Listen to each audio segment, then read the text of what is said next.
साथियों, पहले की सरकारें रिफॉर्म से बचती रही और ये बात भूलना नहीं चाहिए। ये ईटी वाले भुला देते हैं। नहीं, मैं याद कराता हूं। जिस रिफॉर्म के गाजे बाजे हो रहे हैं ना, वो बिकॉज ऑफ कंपल्सन था, कन्विक्शन से नहीं था। आज हिंदुस्तान जो रिफॉर्म कर रहा है वो कन्विक्शन से कर रहा है।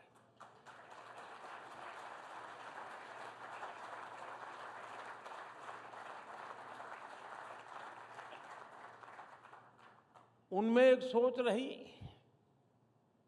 अब कौन इतनी मेहनत करे, रिफॉर्म की क्या जरूरत है।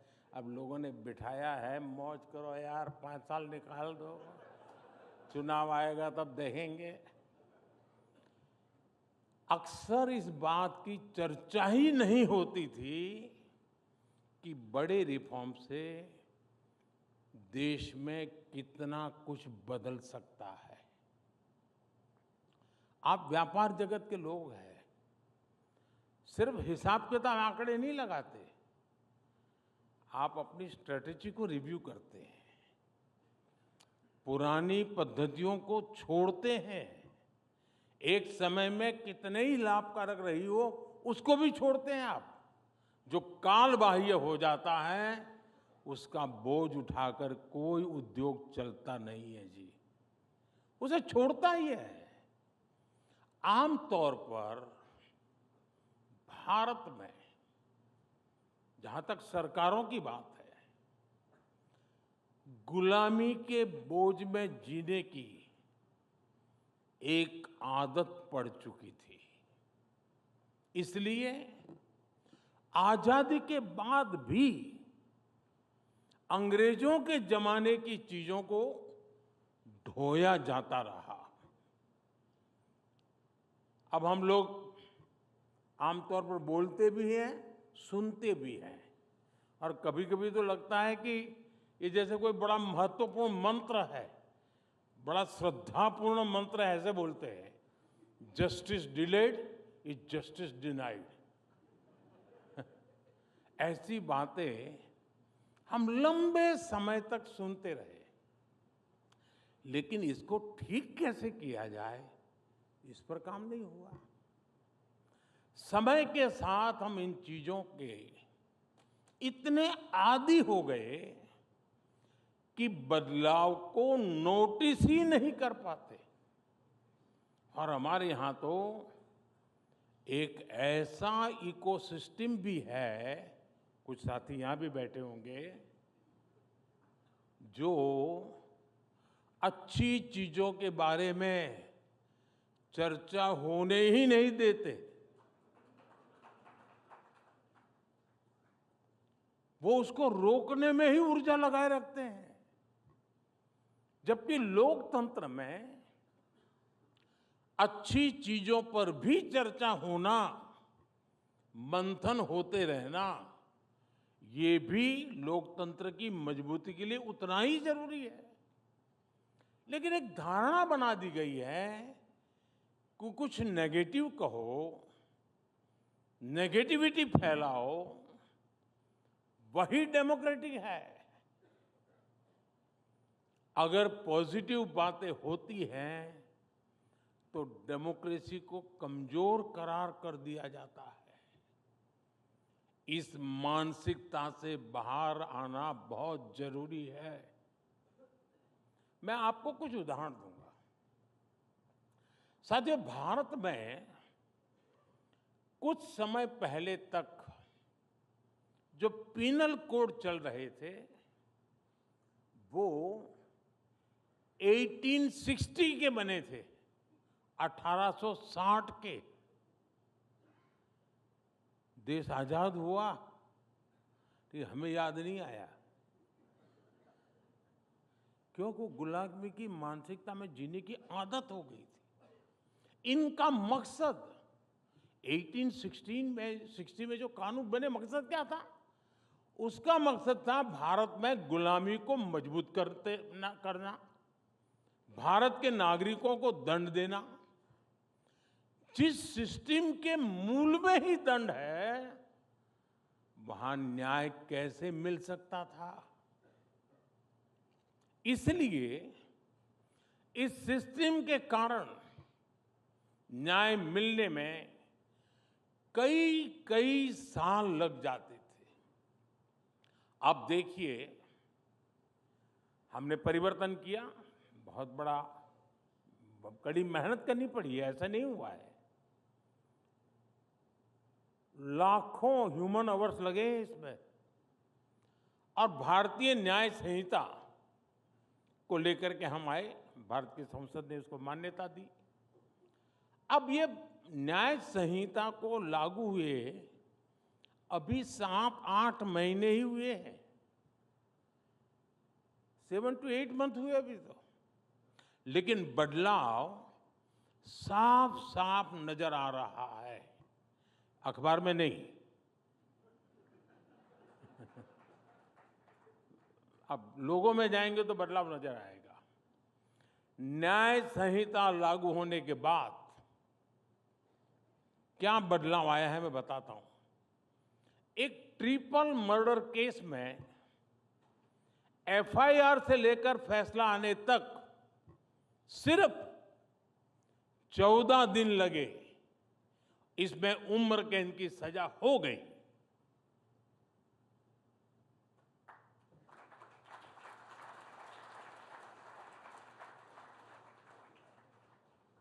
एक स्थान पर एक नाबालिग की हत्या के केस को 20 दिन में अंतिम परिणाम तक पहुंचाया गया।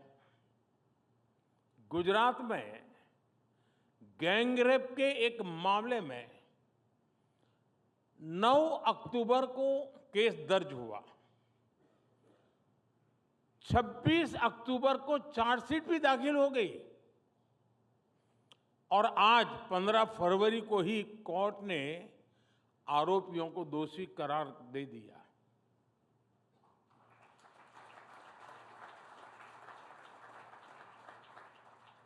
आंध्र प्रदेश में 5 महीने के एक बच्चे से अपराध के मामले में अदालत ने दोषी को 25 वर्ष की सजा सुनाई है। इस केस में डिजिटल सबूतों ने बहुत बड़ी भूमिका निभाई। एक और मामले में रेप और मर्डर के आरोपी की तलाश में ई प्रिजन मॉड्यूल से बड़ी मदद मिली। इसी तरह एक राज्य में रेप और मर्डर का केस हुआ, और तुरंत ही पता चल गया कि संदिग्ध दूसरे राज्य में एक क्राइम में पहले जेल जा चुका है। इसके बाद उसकी गिरफ्तारी में भी समय नहीं लगा। ऐसे अनेक मामले में गिना सकता हूं जिसमें आज लोगों को तेजी से न्याय मिलने लगा है। साथियों, ऐसा ही एक बड़ा रिफॉर्म प्रॉपर्टी राइट्स को लेकर हुआ है। यूएन की एक स्टडी में किसी देश के लोगों के पास प्रॉपर्टी राइट्स का न होना एक बहुत बड़ा चैलेंज माना गया है। दुनिया के अनेक देशों में करोड़ों लोगों के पास प्रॉपर्टी के कानूनी दस्तावेज नहीं है, जबकि लोगों के पास प्रॉपर्टी राइट्स होने से गरीबी कम करने में मदद मिलती है। ये बारीकियां पहले की सरकारों को पता भी नहीं था, और कौन इतना सरदर्द उठाए जी, कौन मेहनत करे। ऐसे काम कोई ईटी की हेडलाइन तो बनने वाली नहीं है, तो करेगा कौन? ऐसी अप्रोच से ना देश चला करते हैं, न देश बना करते हैं।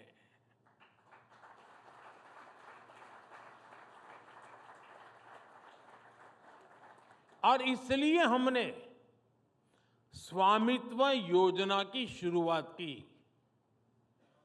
स्वामित्व योजना के तहत देश के 3 लाख से ज्यादा गांवों का ड्रोन सर्वे किया गया। 2.25 करोड़ से ज्यादा लोगों को प्रॉपर्टी कार्ड दिए गए। और मैं ईटी को एक हेडलाइन आज दे रहा हूं। स्वामित्व लिखना जरा ईटी के लिए तकलीफ वाला है, लेकिन फिर भी वो तो आदत से हो जाएगा। स्वामित्व योजना की वजह से देश के ग्रामीण क्षेत्र में अब तक 100 लाख करोड़ रुपए की प्रॉपर्टी की वैल्यू अनलॉक हुई है।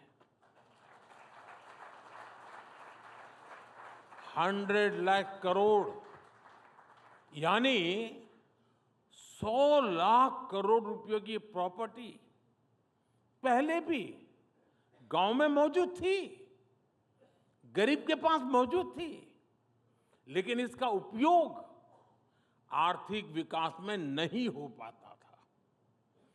प्रॉपर्टी के राइट्स न होने से गांव के लोगों को बैंक से लोन नहीं मिल पाता था।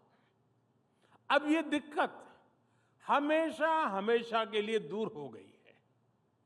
आज पूरे देश से ऐसी खबरें आती हैं कि कैसे स्वामित्व योजना के प्रॉपर्टी कार्ड से लोगों का फायदा हो रहा है। अभी कुछ दिन पहले राजस्थान की एक बहन से मेरी बातचीत हो रही है। उस बहन को स्वामित्व योजना के तहत प्रॉपर्टी कार्ड मिला हुआ है।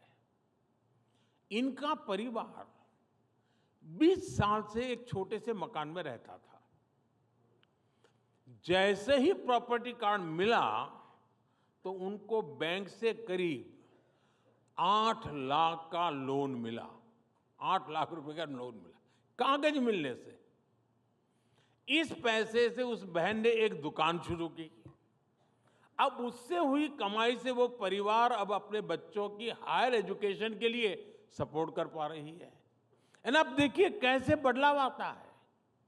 एक और राज्य में एक गांव में एक व्यक्ति ने प्रॉपर्टी कार्ड दिखाकर बैंक से 4.5 लाख का लोन लिया।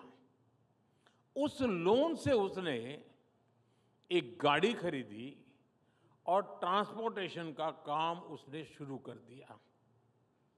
एक और गांव में एक व्यक्ति ने प्रॉपर्टी कार्ड पर लोन लेकर अपने खेत में मॉडर्न इरिगेशन फैसिलिटी तैयार करवाई।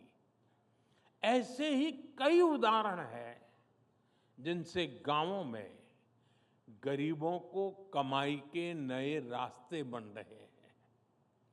ये रिफॉर्म, परफॉर्म, ट्रांसफॉर्म की असली स्टोरीज हैं जो अखबारों और टीवी चैनल्स के हेडलाइन में नहीं आती।